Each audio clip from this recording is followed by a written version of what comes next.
কারা হারাতে পারেন আমেরিকান নাগরিকত্ব? ডিন্যাচারালাইজেশন আসলে কি? ট্রাম্প প্রশাসনের নতুন পদক্ষেপ কতটা বড় পরিবর্তন?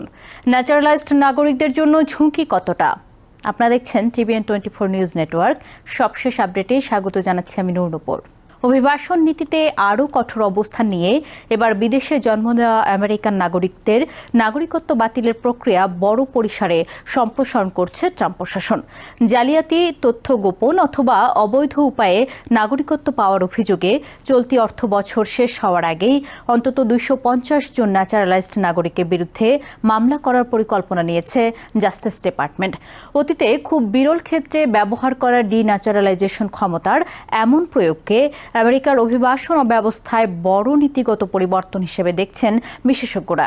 জাস্টিস ডিপার্টমেন্টের এক কর্মকর্তা জানিয়েছেন, 30 সেপ্টেম্বর অর্থবছর শেষ হওয়ার আগেই দেশজুড়ে ফেডারেল আদালতে এসব মামলা দায়েরের প্রস্তুতি নেওয়া হচ্ছে। সাম্প্রতিক সপ্তাহগুলোতে এরই মধ্যে কয়েক ডজন মামলা শুরু হয়েছে। ট্রাম্প প্রশাসনের দাবি, নাগরিকত্ব ব্যবস্থার বিশ্বাসযোগ্যতা রক্ষা এবং অভিবাসন জালিয়াতি ঠেকাতেই এই পদক্ষেপ নেওয়া হচ্ছে। ডিন্যাচারালাইজেশন হলো এমন একটি আইনি প্রক্রিয়া যার মাধ্যমে সরকার আদালতের অনুমোদন নিয়ে একজন ন্যাচারালাইজড আমেরিকানের নাগরিকত্ব বাতিল করতে পারে। এটি জন্মসূত্রে পাওয়া নাগরিকত্বের ক্ষেত্রে প্রযোজ্য নয়। বিদেশে জন্ম নিয়ে গ্রিন কার্ডের মাধ্যমে পরবর্তীতে নাগরিক হওয়া ব্যক্তিদের ক্ষেত্রেই এই আইন ব্যবহার করা হয়। আমেরিকার ফেডারেল আইন অনুযায়ী কেউ যদি নাগরিকত্ব পাওয়ার সময় গুরুত্বপূর্ণ তথ্য গোপন করেন, অপরাধমূলক অতীত লুকান, মিথ্যা পরিচয় ব্যবহার করেন অথবা অভিবাসন প্রক্রিয়া জালিয়াতি করেন, তাহলে জাস্টিস ডিপার্টমেন্ট তার নাগরিকত্ব বাতিলের জন্য মামলা করতে পারে। তবে নাগরিকত্ব বাতিল করা দীর্ঘ ও জটিল প্রক্রিয়া। শুধু অভিযোগের ভিত্তিতে কারো নাগরিকত্ব বাতিল করা যায় না। সরকারকে ফেডারেল আদালতে প্রমাণ করতে হয় যে নাগরিকত্ব পাওয়ার ক্ষেত্রে এমন প্রতারণা হয়েছে যা আবেদন অনুমোদনের সিদ্ধান্তকে প্রভাবিত করেছিল। অভিযুক্ত ব্যক্তিরাও আদালতে সরকারের অভিযোগ চ্যালেঞ্জ করতে পারেন এবং নিজেদের পক্ষে প্রমাণ উপস্থাপন করার সুযোগ পান। আমেরিকায় বর্তমানে প্রায় 24 মিলিয়ন ন্যাচারালাইজড নাগরিক রয়েছেন। সেই তুলনায় 250টি মামলার সংখ্যায় খুব ছোট হলেও ইতিহাসের বিচারে এটি বড় পরিবর্তন। 1990 থেকে 2017 সাল পর্যন্ত আমেরিকান সরকার বছরে গড়ে মাত্র 11টি ডিন্যাচারালাইজেশন মামলা করেছিল। অতীতে এই ক্ষমতা মূলত নাজি যুদ্ধ অপরাধী, মানবাধিকার লঙ্ঘনকারী, যুদ্ধাপরাধে জড়িত ব্যক্তি, সন্ত্রাসবাদ সংশ্লিষ্ট অপরাধী এবং গুরুতর অপরাধ গোপন করে নাগরিকত্ব নেওয়া ব্যক্তিদের বিরুদ্ধে ব্যবহার করা হতো।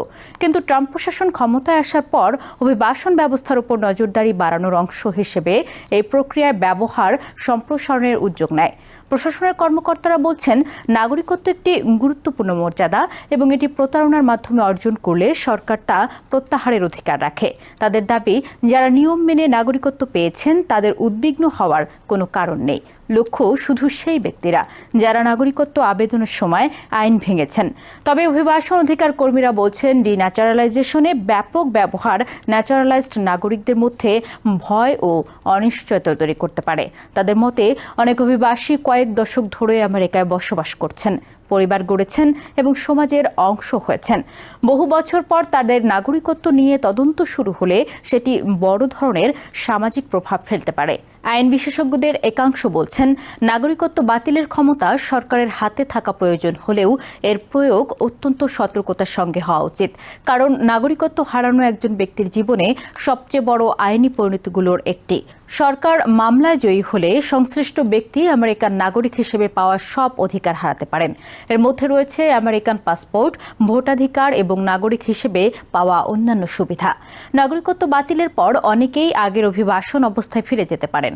কেউ কেউ আবার ডিপোর্টেশনের মুখোমুখিও হতে পারেন, বিশেষ করে যদি তাদের আমেরিকায় থাকার অন্য কোনো বৈধ ভিত্তি না থাকে। নতুন এই উদ্যোগ এমন সময় নেওয়া হচ্ছে যখন ট্রাম্প প্রশাসন সামগ্রিকভাবে অভিবাসন ব্যবস্থা কঠোর করছে। সীমান্ত নিরাপত্তা, অবৈধ অভিবাসী আটক, ডিপোর্টেশন এবং বৈধ অভিবাসন যাচাই প্রক্রিয়াও কঠোর অবস্থান নিয়েছে প্রশাসন। ফলে ডিন্যাচারালাইজেশন অভিযান এখন শুধু কয়েকশো মামলার বিষয় নয়, বরং আমেরিকার নাগরিকত্বের স্থায়িত্ব, অভিবাসীদের অধিকার এবং সরকারের ক্ষমতার সীমা নিয়ে বড় রাজনৈতিক ও আইনি বিতর্কের কেন্দ্রে চলে এসেছে।